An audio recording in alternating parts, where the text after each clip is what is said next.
نعمتی که هر جامعه‌ای از اون برخوردار بوده، اون جامعه متعالی و مترقی و توانمند و توسعه یافته و آبرومند و سعادتمند بوده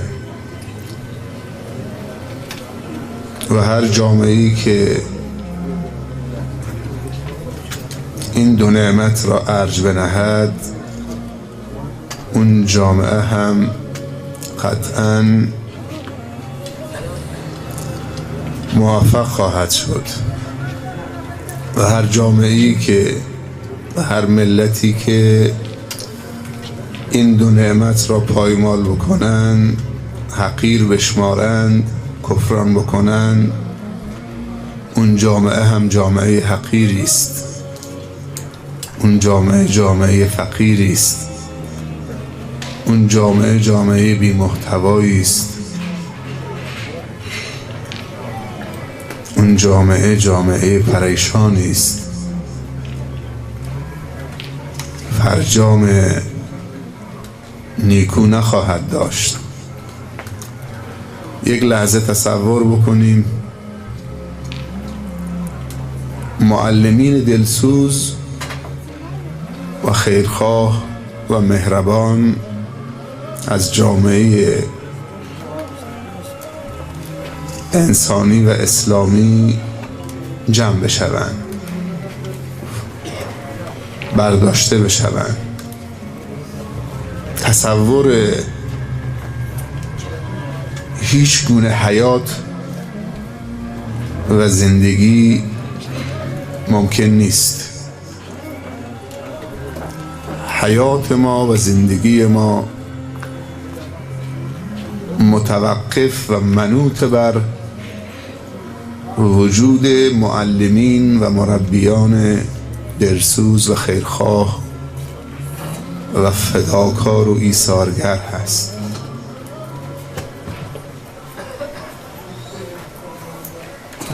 منطقه شما الحمدلله و جامعه شما جامعه است که به این دو نعمت بها میدن و بهای خودشونو از بها دادن به این دو نعمت دریافت میکنن. اگر خودشون قیمتی پیدا کردن، به خاطر بها دادن و قیمت دادن به علم و معلم هست. این جشنی که ما امشب در صددش هستیم و جمع شدیم، جشنی است که حضور معلم درش احساس میشه، حضور مربی درش ملموسه، وگرنه این جشن دیگه میشد. مربی و معلمو از زندگی خارج بکنید، دیگه جشنامون جشن نیست، دیگه برنامه هامون مفید نیست، دیگه جشنامون معصیت خداست، جشنامون غم هست، جشنامون اختلاف و پریشانی و اضطراب و ناامنی است. پس حضور معلم تو جشن عروسی در فرهنگ اسلامی ما نباید کمرنگ بشود. کاملترین معلم پیامبر صلی الله علیه و سلم هست. اون نه تنها معلم بود بلکه مربی بود، چون فرق است بین معلم و مربی. ما داریم طالب و داریم عالم و داریم معلم و داریم مربی. مربی کسی است که نفوذ معنوی دارد در مخاطبینش، در زیر مجموعه و شاگردانش. نفوذ معنوی، و نفوذ معنوی یعنی تربیت. هر مربی معلم هست، اما هر معلم مربی نیست. چون شاید خیلی از معلمین صرفاً ابزاری باشن، اداتی باشن که اطلاعات و انتقال بدن، ولی نفوذ معنوی در مخاطبین خودشون نداشته باشن. و این نفوذ معنوی در کاملترین و عظیمترین و بزرگترین معلم بشریت پیامبر خدا صلی الله علیه وسلم وجود دارد، چون نسلی رو تربیت کرد که در اونها نفوذ معنوی داشت. چقدر جامعه ما امروز نیاز به چنین مربیانی دارد که نفوذ معنوی در متعلمین و متربین داشته باشد. اگر تربیت نباشد، علم ثمره نداشته. ثمره یک علم خوب تربیت خوبه، و ثمره یک تربیت خوب زندگی خوبه و جاویدانه و ماندنی است. نام نیکو گر بماند ز آدمی، به که از او ماند سرای زرنگار. ادبنی ربی فاحسن تأدیبی و انک لعلی خلق عظیم. انا خیار من خیار من خیار. من از بهترین بهترین بهترین ها هستم. مربی من رب من بوده. کلمه رب در لغت عرب به 4 معنی می آید. اول به معنی پرورش دهنده،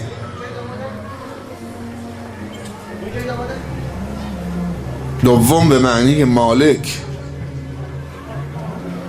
سوم به معنی آقا و سید مطاع، و چهارم به معنای معبود به حق.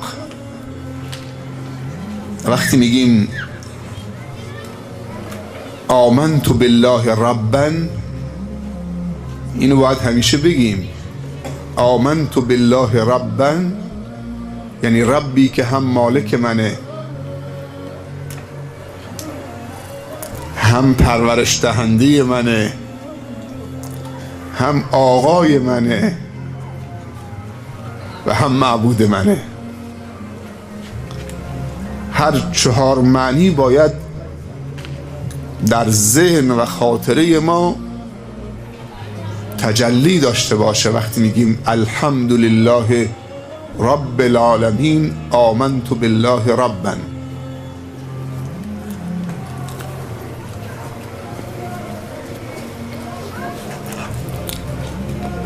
پس مربی این معلم الله بوده، و این معلم و این مربی رو بر بهترین تربیت ها تربیت کرده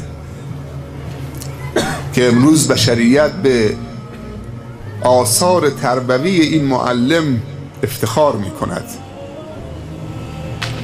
کسی که نعمت علم و ارج نهاد، کسی که جایگاه فکر و اندیشه رو مشخص نمود و به فکر و تفکر و اندیشه مثبت بها داد، و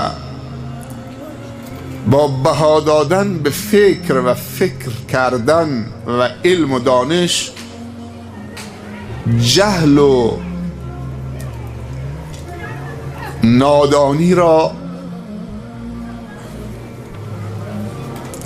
ملامت نمود و برملا کرد و آثار جاهلیت رو در جزیره العرب از بین برد. پیامبر صلی الله علیه وسلم 4 مرحله داشتند: یکی ولادت، یکی بعثت، یکی هجرت و یکی رحلت. هر 4 تاش برکت بود و هر 4 تاش سازنده بود، مملو از خیر و برکت بود. در 13 سال زندگی مکی بعد از بعثت به قومش، به مردمش، به اهل جزیره العرب که لقب و وصف جاهلیت گرفته بودند به خاطر که وظیفه عقل رو تعطیل کرده بودند، درس فکر کردن یاد داد، نه درس نماز خوندن و روزه گرفتن و زکات دادن و عبادات دیگر. 13 سال فقط به عرب جاهلی در مکه گفت فکر کنید، فکراتون رو باز کنید، شعور داشته باشید، تفکر مثبت داشته باشید، فکر کردن رو دوباره فعال بکنید. به این انحطاط رسیدید به خاطر که وظیفه عقل رو تعطیل کردید. و وقتی که عرب جاهلی بعد از 13 سال فکرشو فعال کرد، فکرشو مثبت کرد،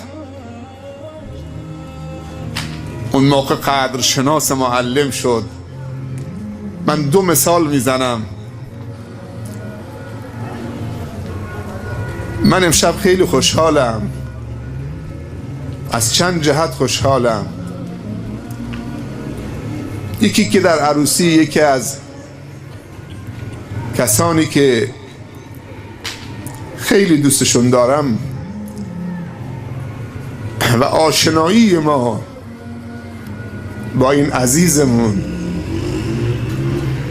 در میدان و سنگر تعلیم و تربیت و در مسجد خانه خدا و در رمضان، بالاخص در رمضان شکل گرفت، امشب در جشن عروسی شرکت کردم. دوم این که دیدار شما دوستان و یاران وفادار، ما از شما وفا دیدیم، مهر و محبت دیدیم، مهمان نوازی دیدیم. اینا کمبود انسان هاست. شما ما را سیراب کردید از محبت هایی که خداوند در سینه های شما جاری کرد. محبت و احتکار نکردید. خداوند عقل داده که فکر کنید و دل داده که دوست بدارید. اگر این دوتا رو نداریم هیچی نداریم. عقل که فکر کنید و مثبت فکر کنید و جهانی فکر کنید و دل داده که بیرنگ و ریا دوست بدارید. انما المؤمنون اخوه رب اخ لک لم تلده امک. این عاطفه نباید رها بشه که بهش حمله بشه.